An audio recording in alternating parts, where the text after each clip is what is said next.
moved home to help my dad operate Blairwood and Louisville Tennis Club and just sort of figure out what our next steps were going to be.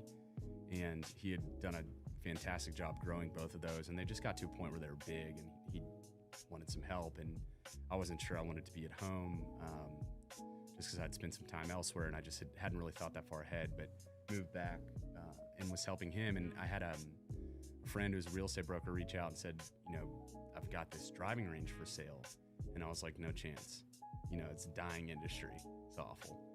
And I was like, well, where is it? Because I just hadn't put two and two together. And he's like, well, it's in Louisville. And I said, well, is it different strokes? He said, yeah. And I said, well, if you're calling me the real estate's for sale, and I think that's an amazing piece of land, even if it is in the floodplain.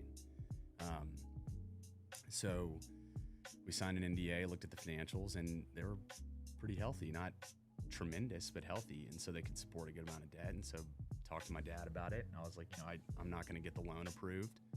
I found this opportunity. Will you sign on this with me and help me, give me some collateral so I can get this done? And he did, and he loves a good adventure too. And he's a tremendous resource when it comes to renovating and updating and basically improving facilities.